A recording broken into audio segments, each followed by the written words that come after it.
Hello, everybody. So, I wanted to make a quick video reviewing two New York Times opinion pieces I read today.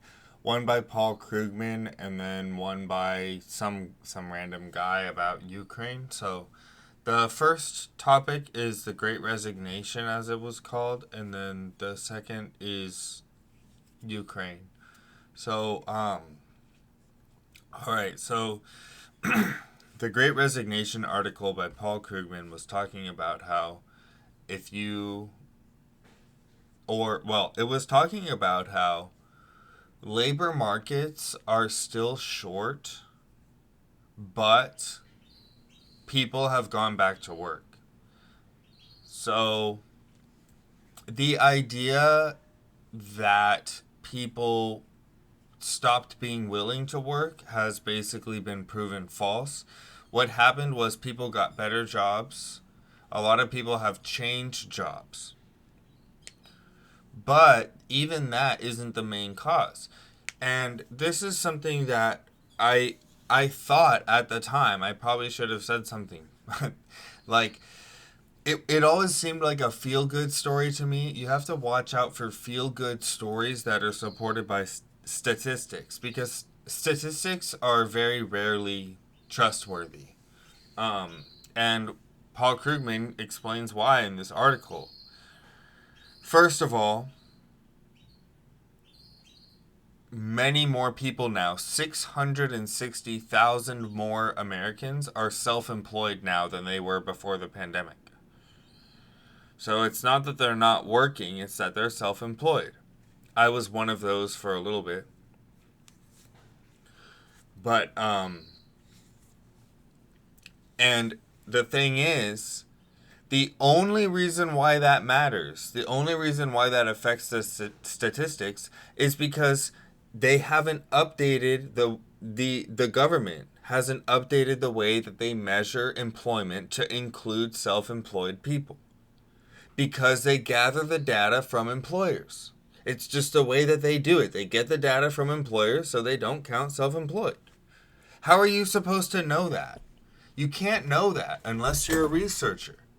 So when you hear a feel good story like, "Oh, everybody is tired of like horrible jobs and they're not working them anymore." Like it's there's so many little details with statistics that it's always possible you can make up any narrative you want most of the time. Now, another major factor which is sad to me is that immigration is down like insanely. So we have the same amount of American workers, but we used to get 1.2 million immigrants a year at the height during the Obama administration. And now we get less than 200,000 a year. So there's just less workers because most immigrants are working age and they come here to work. So there's a labor shortage, even though Americans are just as willing to work as they were before. So, you know, so those two major things, like it just goes to show how you can't you can't you have to when the narrative is supported by statistics, I just don't listen to it because every single time there's caveats or some unseen cause or misattribution of cause, whatever. Um so basically what Krugman said was that the Great Resignation was really a great reshuffling, but also the fact that there's help wanted signs outside of subways. Yeah, we have 1 million less immigrants per year. Every single year there's a shortage of 1 million immigrants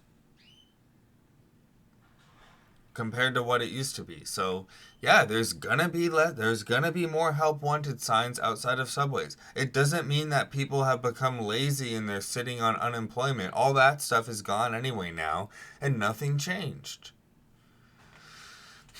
So that was the other BS narrative, obviously. I mean, I spoke up about that one at the time. The narrative that people just are suddenly more lazy. It's like some wizard cast a lazy spell and people don't want to work anymore. Like, that's what happened. That was always bullshit. So yeah, I guess that sums up that.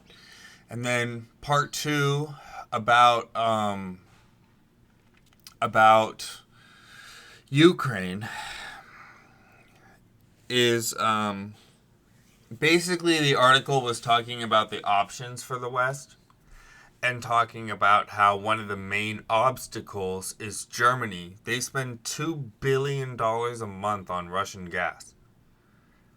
It's disgusting because Germany was not all that dependent on them even 10 years ago. It was Angela Merkel who was extremely adamant about hooking Germany up to Russian gas. It was the reason why I never understood why they didn't kick her out for that. She would talk to Putin in Russian and stuff. I mean, Putin's a murderer. He killed his own people in 1999, and then he kills all those ex-spies and journalists, like, in horrible ways. I mean, he's a murderer.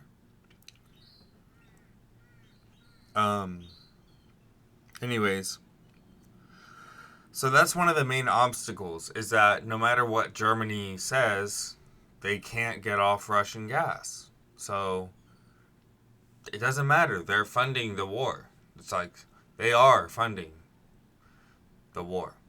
So the only thing Germany can really do is, in turn, spend even more money bolstering up the NATO allies. So it's like, well, we have to fund the Russian war effort because of Angela Merkel. So because of that, we have to also fund Poland, Romania, and our own military to make up for it. Bad situation. Everybody, people would ask, well, what's wrong with doing business with the Russians? Well, the fact that you just don't do business with dictatorships because their leaders are often cuckoo. It's the same reason why you don't do business with North Korea.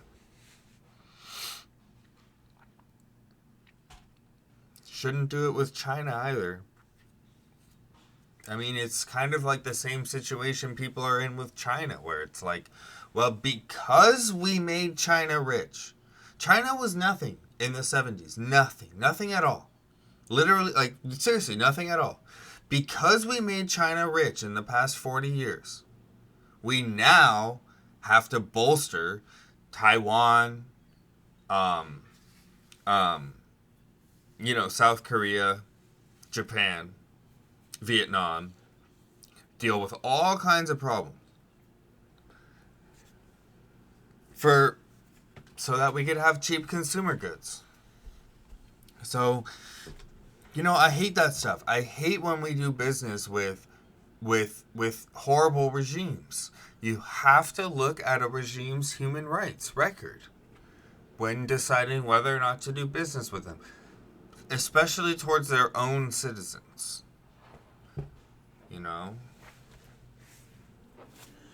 Democracies don't go to war with each other. Not just Western democracies. Democracies don't go to war with each other very often. It's incredibly rare.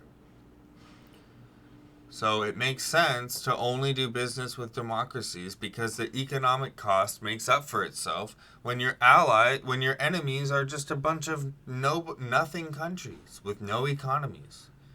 That's what the situation should be. If you want to be like Taiwan, then you can have an economy. And if you want to be like the CCP, the Chinese Communist Party, then you don't have an economy. That's what the West has to do to Russia over Ukraine. But we can't because of Angela Merkel, because of Germany. So, window. So we can't. Okay, well, the other thing that the article talked about is to the extent that economic measures work anyways. And this is something that I think the West capitalist countries don't always understand about dictatorships. Capitalist democracies don't understand about dictatorships that a dictator doesn't have to care about money or the economy, especially not the real economy. If the ruble is fine, which it is because the Russian central bank has been going haywire, they don't care about their real economy. But they do care about the ruble. Putin only has to care about he doesn't have to care about his own people. You have to realize that. So you hurt Russians, well, he doesn't give a fuck. He bombed Russians in 99. He doesn't care. So, what then? Well, if you were able to cut off their gas and oil, he would have to care because he couldn't pay his troops. So if you can't pay your troops, then yeah, that's a problem. But he can pay his troops. So you're not going to be able to do sanctions that are going to be able to get him to not pay his troops. And he cares about taking Ukraine way more than he cares about his own people. So that's the situation. It's why you don't do business with dictatorships. Because it's because you get into situations like this. So, the options are, the best option, I think, because I think everyone has already established, whether people want to say it or not, Ukraine is not worth starting World War III over. As horrible as it is, I mean, I'm sad for my own fact that I can't visit Kiev anymore, because I wanted to go there. Like, it's and then what's happening to Ukrainians is horrible. But you can't start World War III, right? Because that's a horror that's beyond anything. So, really, this is how I look at it. It's too late to save the situation in Ukraine. It's war now. So, we enriched the Russian regime, funded them. By we, I mean Germany. And now they're doing what horrible regimes do. Crazy things. And it's too late to go back and undo what's happened in Ukraine. So what I think the West should do is convince Zelensky to sign a painful truce with Putin. An actual treaty. They should agree to not join NATO. They should give up the eastern regions, and they should not agree to demilitarize. I would say that it's hard because Russia says, well, if they don't demilitarize, then no peace. And to me, that is kind of a red line, because it's like the only reason why you care about them demilitarizing is because you're just going to invade them again right after the treaty's over. The Ukrainian military is what allows them to enforce their side of the treaty. So,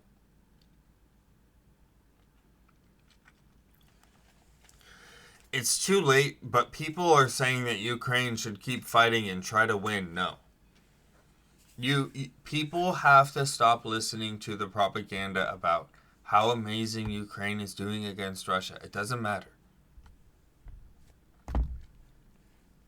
Because as long as Russia is willing to do what it's doing, Ukraine will lose over time. It's a war of attrition. Russia's way bigger. So it's like talking about the Taliban against the United States in Afghanistan, where it's like, well, no matter how well the Taliban's doing, the United States is going to be in control of Kabul and the country in due time.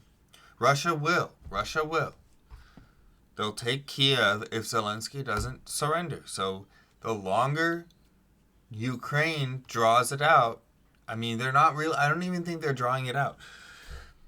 I still haven't found any actual hard evidence, or even someone like a military person really saying that the Russian invasion has even been significantly delayed.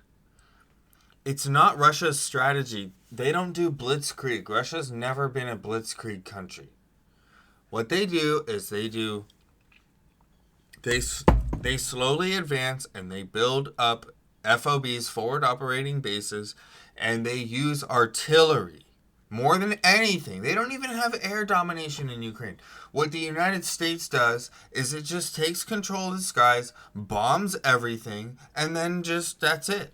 But Russia doesn't do that. They have a different military doctrine. They focus on land forces, they slowly advance, and they use artillery. So that's what they're doing. And so it's just like, I thought it would take a month when it just started, just thinking like, well, looking at what happened in Georgia and what happened in Ukraine last time, it'll take them a month to take Ukraine. Because I don't know, it's like, are they behind schedule or not?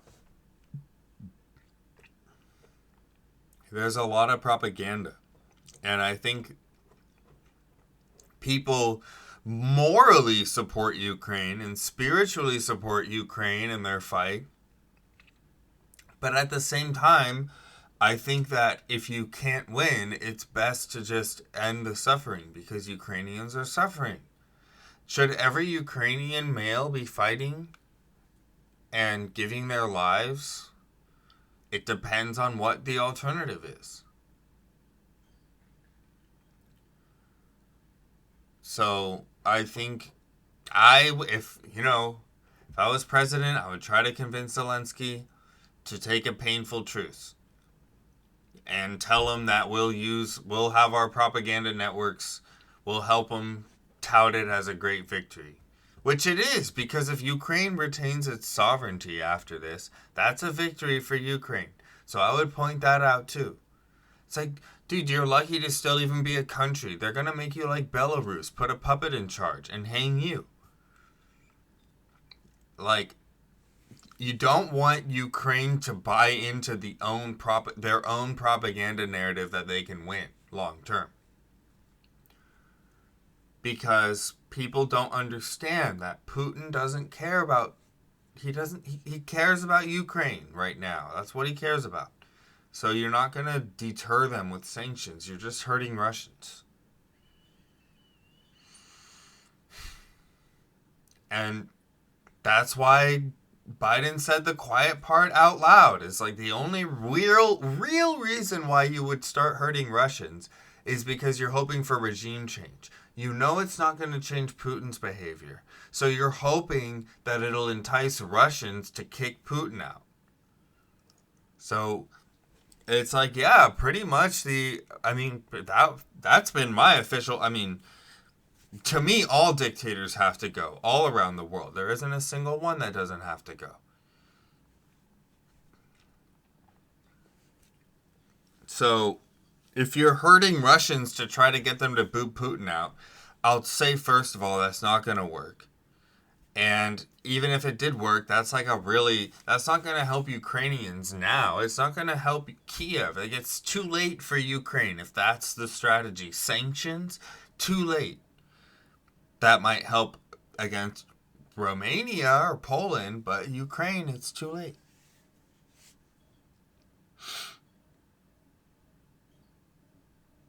So that's pretty much the military situation in Ukraine. They're fighting, and I would say the only real reason why they should be fighting is to sign a truce that lets them retain their sovereignty. The rest is obviously going to be painful. It's like, guys, you got invaded by a country that's 3 times your size and totally has a leader that's totally cuckoo. That's insane. So it's like, that's the situation. You're screwed, So I'm hoping that Ukraine, I'm hoping that Zelensky can get peace soon. Doesn't matter what the peace terms are, because Ukraine is so deep into it. Like I said, we're going to be lucky if there is a Ukraine. So, if he can get peace, then he should try to get peace. But the Russians, it depends on if the Russians are willing to take that hit of not conquering Ukraine, like they said.